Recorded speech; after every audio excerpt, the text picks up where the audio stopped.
আজকে সোনালী সন্ধ্যায় আয়োজনকে ঘিরে প্রতিবাদ সভা, হাজার বছরের শ্রেষ্ঠ বাঙালি জাতির পিতার ডাক দিয়েছিলেন বিদায়, কিন্তু আমাদের বাংলাদেশের মুক্তিযোদ্ধার কৃতি সন্তান জনাব শাহজাহান খান ঝাঁপিয়ে পড়েছিলেন।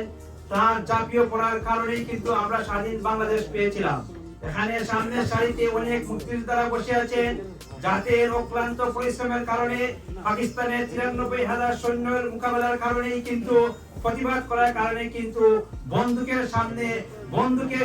সামনে যুদ্ধ করে কিন্তু তাদের কারণে আমরা বাংলাদেশ পেয়েছিলাম। আমরা স্বাধীন বাংলাদেশের মানুষ হিসাবে, তরুণ প্রজন্মের নাগরিক হিসাবে আমরা গর্বিত করি। আমরা স্বাধীন দেশের মানুষ, আমরা বঙ্গবন্ধুর দেশের মানুষ, আমরা মুক্তিযোদ্ধার বাংলাদেশের মানুষ। আমরা চাই, আমরা কালকেই দেখেছেন তথাকথিত ডালিমকে বানিয়ে একটি অনলাইন টিভিতে তারা যেভাবে মিথ্যা সম্প্রচার করছে।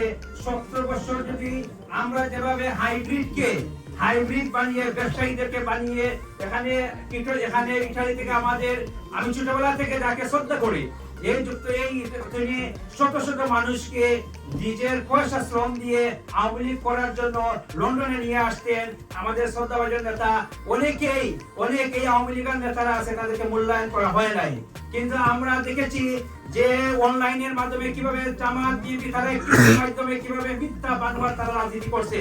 সত্যিকারে যদি আমরা যেভাবে 70 বছর আওয়ামী লীগ রাজনীতি করেছি, তরুণ প্রজন্মকে যদি এভাবে যদি আমরা ইউটিউব মিডিয়ার মাধ্যমে যদি আমাদের উন্নয়নের কথা, বঙ্গবন্ধুর কথা, শেখ হাসিনার কথা তুলে ধরতে পারতাম, তাহলে তরুণ প্রজন্মের শিশুরা তাহলে জানতে পারতো হাইব্রিডটা যখন আপনার কাছে আসে পয়সা দিয়ে নমিনেশন নিয়ে এমপি হয়, তখন এই হাইব্রিডের দুর্দিনে আপনার পাশে থাকে না। যেভাবে আদর্শ রাজনীতিতে যদি আমরা বিশ্বাস করতাম, আমরা 70 বছর রাজনীতি করেছি, 70টা ইউটিউবার ছেলে আমরা তৈরি করতে পারি নাই। এই কারণে আমি বলতে চাই, আমি একটি প্ল্যাটফর্ম নিয়ে যাচ্ছি। 14 বছর বয়সে দেশে এসেছিলাম। আমার বাবার সাথে 111 যখন মাননীয় প্রধানমন্ত্রী চক্ষু চিকিৎসা করার লন্ডনে আসছিলেন, তখন আমাকে শিশুদেরকে অনেক আদর করতেন। তখন তিনি বলেছিলেন, রাজনীতি করতে হলে বঙ্গবন্ধুর আদর্শের রাজনীতি করতে হবে। যে মানুষটি জীবনের বাজি রেখেই কিন্তু বাঙালি জাতির জন্য ঝাঁপিয়ে পড়েছিলেন।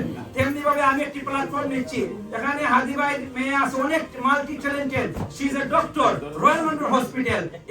এই সমস্ত জেনারেশনকে আমাদেরকে বঙ্গবন্ধুর আদর্শ তৈরি করতে হবে। যারা অনেক আওয়ামী লীগের নেতারা আছে, মুক্তিযোদ্ধার পরিবারের নেতারা আছে, কিন্তু অনেক ছেলে মেয়ে 12 university, Queen Mary University, Oxford University graduation করে। তো তাদেরকে বলেন আপনারা বঙ্গবন্ধুর আদর্শের কথা, তারা জানে না। কেন জানে না? জামাত বিএনপি তাদেরকে তাদের সন্তানকে এইভাবে মিথ্যা বানোয়ার দিয়ে শিক্ষা দিয়ে তাদের তৈরি করে।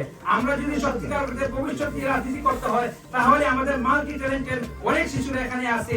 ইনশাআল্লাহ আমি প্ল্যাটফর্ম নিচ্ছি বিবিসি এশিয়া নেটওয়ার্কের মাধ্যমে বঙ্গবন্ধুর আদর্শ ইন্টারন্যাশনাল ভাবে ইনশাআল্লাহ অনলাইনের মাধ্যমে আমি ফুটিয়ে তুলবো। সবাইকে ধন্যবাদ।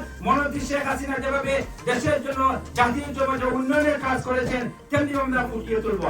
আমরা চাই এই হাইব্রিডকে যেভাবে টাকা বানিয়ে দলকে কুলসিত করে, যারা দেশ থেকে পালিয়ে বা বিভিন্ন দেশে তারা এখন পাওয়া যায় না।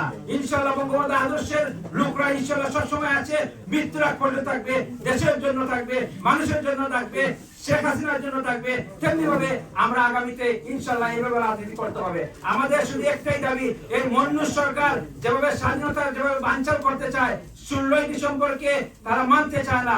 ইনশাআল্লাহ যদি স্বেচ্ছাভাবে তরুণ প্রজন্মকে প্রত্যেক ইউনিভার্সিটি সারা বিশ্বে আমরা ঐক্যবদ্ধ নামতে পারি, ইনশাআল্লাহ আগামী 1 মাসের ভিতরে আমাদের চেঞ্জ চলে আসবে। সবাইকে ধন্যবাদ। জয় বাংলা, জয় বঙ্গবন্ধু।